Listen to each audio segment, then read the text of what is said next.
সদর উপজেলা শাখা উপজেলা গ্রহণের বাড়ি বিশিষ্ট সমাজসেবী ও বিশিষ্ট শিক্ষাবিদ আমাদের অভিভাবক 46 নং আসনের সংগ্রামী আসনের সংসদ সদস্য প্রার্থী জনাব অধ্যক্ষ মাহবুবুল আলম বর্তমানে আসছেন মাহবুবুল আলম সংসদ সদস্য প্রার্থী 46 নং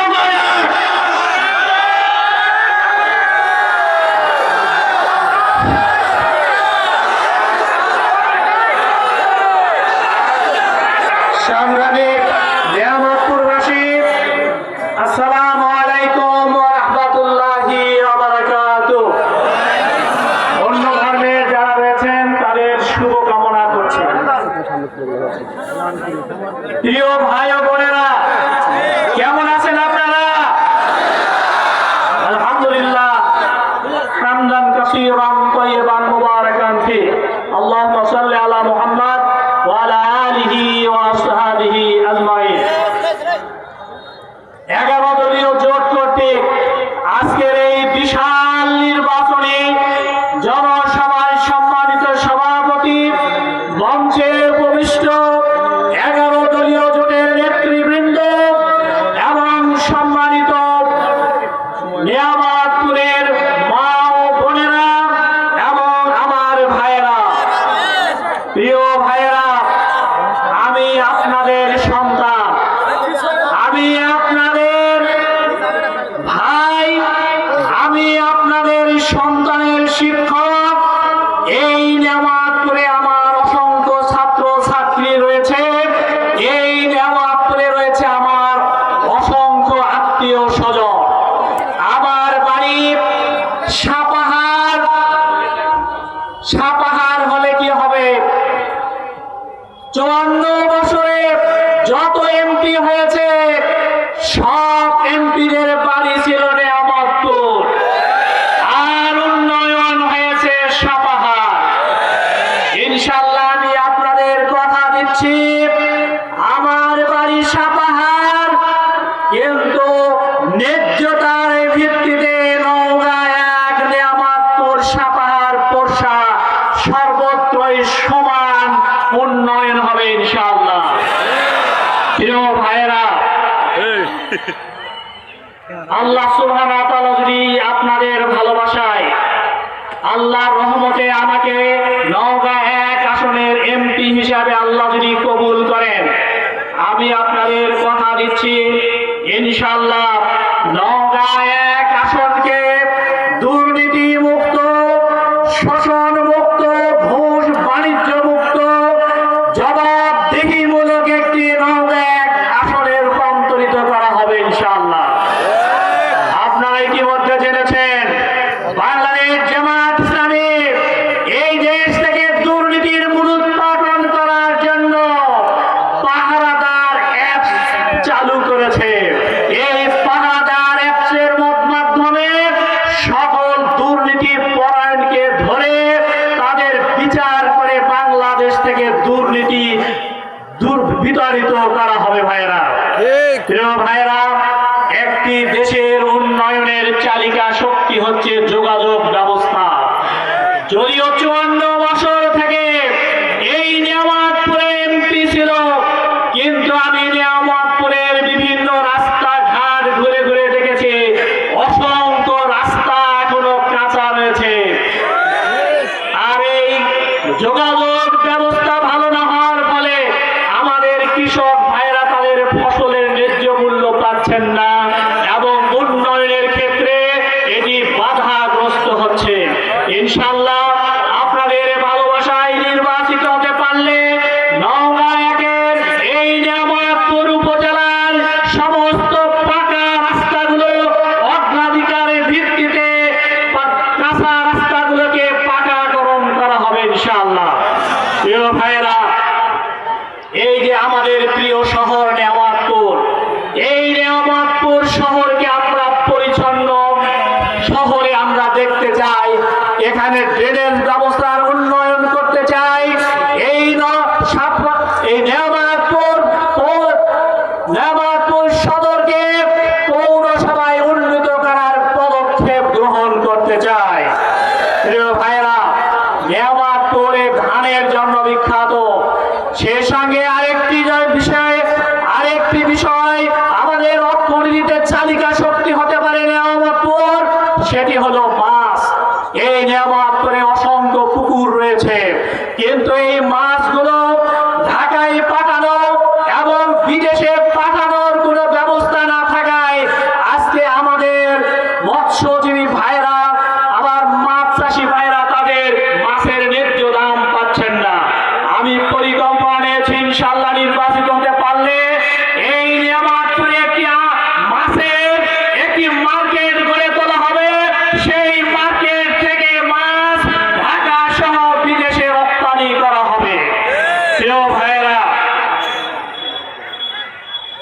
নেয়ামতপুর স্বাস্থ্য খাতে পিছিয়ে রয়েছে। ইনশাআল্লাহ নেয়ামতপুরে যে কমিউনিটি সেন্টারগুলো আছে এবং নেয়ামতপুর স্বাস্থ্য কমপ্লেক্সকে আধুনিকায়ন করা হবে এবং আমাদের মা ও শিশুদের জন্য নওগাঁ 1 আসনে একটি বিশেষায়িত নারী ও শিশু হাসপাতাল স্থাপনের উদ্যোগ গ্রহণ করা হবে। প্রিয় ভাইরা, একটি দেশের চালিকা শক্তি, অর্থনীতির চালিকা শক্তি হলো আমাদের যুবক। আমাদের এই যুবকদের কারণে আজকে আমরা এই খোলা মাঠে কথা বলার সুযোগ পেয়েছি। আমাদের যুবকদের রক্তের বিনিময়ে বাংলাদেশ জামাত ইসলামে নতুন করে নিবন্ধন ফিরে পেয়েছে। আমাদের তরুণদের রক্তের বিনিময়ে তারেক জিয়া লন্ডন থেকে এসে বাংলাদেশে রাজনীতি করার সুযোগ পেয়েছেন। কিন্তু এই তরুণদেরকে আমরা বেকার বানাতে চাই না। আমরা ফ্যামিলি কার্ড দিয়ে আমাদের তরুণ যুবকদেরকে আমরা অথর্ব বানাতে চাই না। আমরা এই তরুণদের হাতে কাজ তুলে দিতে চাই। আমরা এই তরুণদের বেকারত্ব ঘুচাতে চাই। আর এই লক্ষ্যে আমরা নওগাঁ 1 আসনে একটি ম্যাঙ্গো প্রসেসিং জোন স্থাপন করা হবে, যেখানে আমাদের তরুণদের কর্মসংস্থান হবে এবং সেই সঙ্গে প্রত্যেকটি উপজেলায় একটি করে ইউথ হিউম্যান রিসোর্স সেন্টার করে আমাদের তরুণদেরকে দক্ষ করে দেশে এবং বিদেশে কর্মসংস্থান সৃষ্টি করা হবে এবং সেই সঙ্গে আমাদের তরুণদের কর্মসংস্থানের জন্য প্রত্যেক তরুণকে 2 বছর যাবত তাদেরকে প্রতি মাসে সুদ মুক্ত 10,000 টাকা ঋণ দেওয়া হবে। আর তারা কর্মসংস্থান পাওয়ার পরে এই 10,000 করে যে ঋণ দেওয়া হবে, এই ঋণগুলো তারা পরিশোধ করবে। প্রিয় ভাইরা, আমরা নারীদের জন্য একটি নিরাপদ আশ্রম বাংলাদেশ বানাতে চাই, যেখানে আমাদের নারীরা নিরাপদ থাকবে। এই জন্য জামাত ইসলামী এবার সিদ্ধান্ত নিয়েছে, একজন মা গর্ভবতী হওয়া থেকে শুরু করে তার ডেলিভারি হওয়া পর্যন্ত তার সমস্ত চিকিৎসা ফ্রি করা হবে। আর একটি শিশু ভূমিষ্ঠ হওয়ার পর থেকে 5 বছর পর্যন্ত তাকে ফ্রি চিকিৎসা এবং ফ্রি খাদ্য দেওয়া হবে। একটি দেশের আরেকটি চালিকা শক্তি হলো কৃষক। কৃষক যদি বাঁচে, দেশ বাঁচবে। এই কৃষকদের ফসলের যাতে ন্যায্য অধিকার তারা পান, এই জন্য কৃষকদেরকে বিনা সুদে তাদেরকে ঋণ দেওয়া হবে।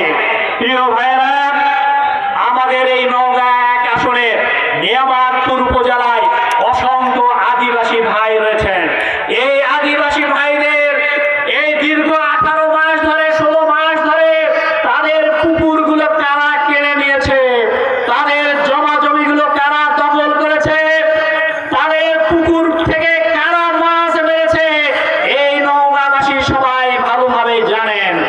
আমরা এই আদিবাসী সম্প্রদায়ের ভাইদের বলতে চাই, ইনশাআল্লাহ 12 তারিখে আমরা নির্বাচিত হতে পারলে আমরা আপনাদের পুকুরগুলো, আপনাদের জমা জমিগুলো আমরা আবার ফিরে দেওয়ার ব্যবস্থা করব।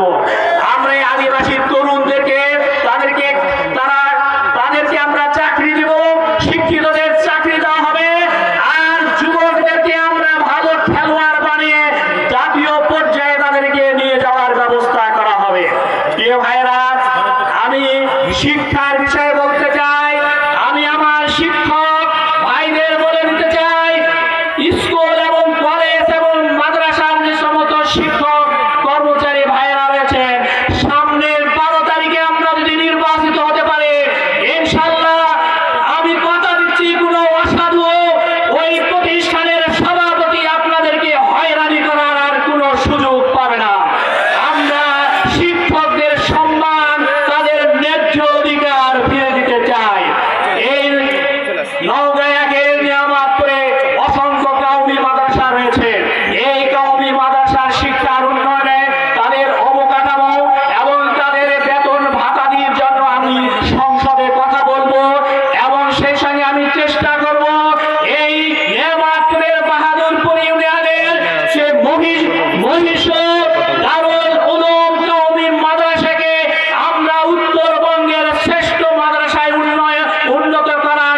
শাসনকে আমরা বলতে চাই 15 বছর ধরে দেশের মানুষ ভোটের অধিকার থেকে বঞ্চিত হয়েছে।